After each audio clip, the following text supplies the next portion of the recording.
In the right corner, we have a 2008 Hilux with 226,000 kilometers. Nearly 227, isn't it? We've got two Hilux injector jobs going on at the moment. So I thought I'd show you the two and the difference in the diagnostic readings. I think the other one, this is a 2008, the other one's a 2012, so completely different readings. But I just thought I'd quickly, to recap, make a quick one. 2008 at that many Ks, probably original injectors. Let's have a listen to it.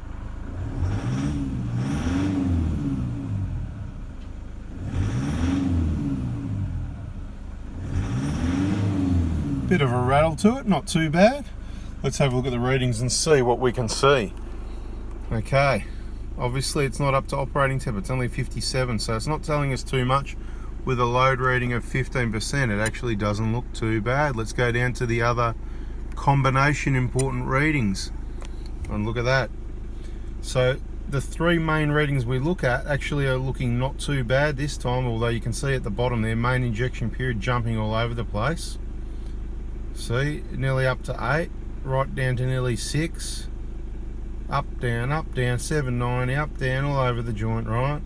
And the other two should be about 430. Look at the Pilot 2, it's all over the joint, 527 even. Okay, so there we see a problem. The feedback values are not looking too crash hot. Number 3 is 2.8, number 4 is minus 2.1. Injection volume's not looking too bad. Let's take it for a drive, get it up to full operating temp quickly, and then we'll continue the video and show you what the readings are. Okay, so quick drive, literally probably 3 or 4 minutes just to get it up to close to operating temp. You can see coolant temp sitting around 81. Idle, normal temp is about 83. So it's got a couple more degrees to go. It might pick up just while we're sitting here, but mainly while we want to look at the other readings. Remember, this one's a manual, okay? So the load reading should be lower. Okay, so if this was an auto, that load reading would be within specification, but because it's a manual, it is high, it's a little bit out, okay? So that's an indicator, but it's not too bad. It's not 20 or 25, it's not completely off its head, so it's a good time to get them done. Perhaps they've been changed before, okay? So we don't know the history of the vehicle. We will find out when we do the injector replacement job by looking at those serial numbers. We know the month and year of manufacture. Let's have a look a bit further down. We'll come back to that coolant temperature just to see if it warms up or not. It may be running a little bit cold. Very rarely you do get that. It's not a big issue, but it does happen. Now, injection volume is actually not looking too bad around the 7 mark, not bad at all. And see the feedback values, they've come back towards, there's nothing wrong with where they are other than the engine's at full operating temp almost, and they're not as great as what they could be. Now let's have a look at Pilot 1, Pilot 2 and main injection, see what's going on, if they've settled down. You've seen from a number of diagnostic videos, we've got a playlist, Injector Diagnostics or something it's called, check it out. You'll see, it doesn't matter which vehicle, Pilot 1, Pilot 2, if they're there, are fairly steady, particularly like the 120 Prados for example. You'll see a lot of those in the diagnostic videos, very steadily sitting around the 430, as you can see Pilot 1 is. Pilot 2 not so much, it's up around the 450, 480, still jumping around all over the joint. My money's on new injectors will fix that, there is an issue. Now, main injection period, not the worst we've ever seen either. It's not 800, it's not 900, it's not off its head, but you can see it's jumping around quite a bit. I believe it's going up around 7 and down to sort of low 5s just from monitoring, you know, not using a graph or anything. We're just, our brain still works, we like to use it and go, yep, we can see C530 and straight up to 700. So that's it's out of spec and it's jumping around a bit too much. So a couple of readings there for you to keep an eye on. Timing from memory, not looking too bad. So this isn't really bad. Let's have a look at the fuel pressure, because this one may have the short suction control valve, which by now you should know is rubbish. So the target's 35,000, that's good. Just because this looks okay doesn't mean it isn't rubbish, okay? If we see a problem here, it means it's extra rubbish. In this case, 32 to 35-ish is not a bad reading. So let's get on to the other vehicle. And in the left corner, we have a 2012 Hilux with 181,000 kilometers. Nearly 182, actually. Trying to sound a little bit exciting. I hope you liked it. So 2012 Hilux with 180 odd thousand Ks, as you can see. but it's a totally different injector and a different software system. So when you give it a rev, let's put the window down to be fair like the other one.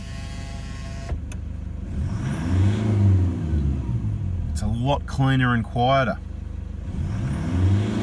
It's not as old and it hasn't done as many Ks, but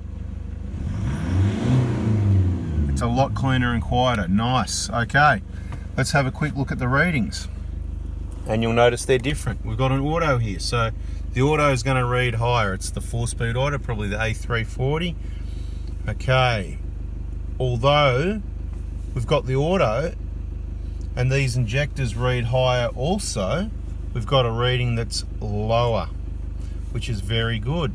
And this is why in the September 09 onwards, I say don't go too much by diagnostics, otherwise you'll never change your injectors and it'll be too late, because they actually look really good, because they are better than the older ones. They are better. Okay, let's move down to the other readings so we can have a comparison. Same, different, same. Okay, this one, the injection volume, that's around about what they should be. The feedback value, see how they look a lot better? So these readings here actually look really good. So if you're going to go by a diagnostic reading, you go, there's nothing wrong with these injectors, which is awesome, because that's what we want. We don't want a problem with injectors, do we? Now, I'll say it again, 182,000 Ks. So why don't we just leave them alone? We can do that, but eventually those seats under the injectors, they will leak, won't they? So we've got to remove them and reseat them and all this sort of thing. Do you think they've done a lot of work at 182,000 Ks? Do you think a new set might work a bit better?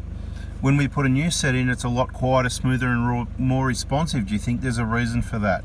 Okay, so we're basing on averages. We've got to go in there, do all the labour, do all the work.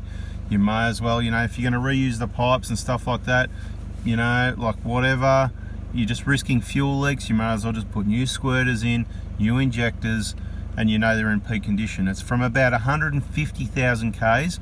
We sometimes hear and have people complaining about noisy injectors on 1KD engines. Even with this type, the later type injector, these may, it's sometime in 2012, it may or may not even have full DLC injectors, okay? The reason they're so quiet is probably because they are full DLC. So most of the wearing parts of the injector are going to be in very good condition. It's just the nozzle needle that's starting to get a bit of wear. Let's have a look at these readings here again. Injection volume up around 7 for this model vehicle, and the auto, very good. Feedback value is very good. Pilot 1 and 2 on these vehicles you normally see steady close to between the 440, 450 mark, which in this case, very good. And the main injection period actually seems a bit low, to be quite honest. So this is what I'm talking about. Could be the start of a problem. Just think, usually the main injection period with those older injectors from the 08 vehicle over there, and they're on the right corner, usually it goes up as they wear, but sometimes we've seen problems with injectors where the main injection period goes down. So this is why you can't just use one reading and this and that. You're better off basing it on averages, because usually by this sort of kilometers we see some issues. Now I was going to say let's go for a drive and warm it up, but I'm pretty sure it was already around, there it is, the 82 degrees, 82, 83, load around 12.5, 13, that's good.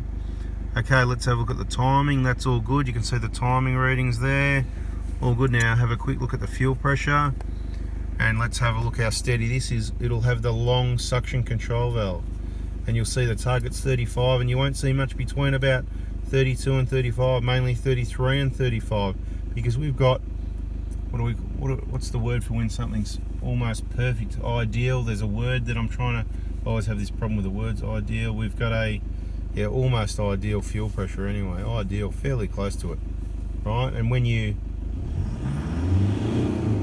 the target changes and the fuel pressure changes really well with it, you know you're in business, and that's why it's quiet. If you've got a lagging fuel pressure, then you may have a problem. Anyway, we're going to go for a quick drive. I don't think anything's going to change. If it doesn't, that's a video, so please give it the thumbs up, subscribe, turn the bell on. That's a bit of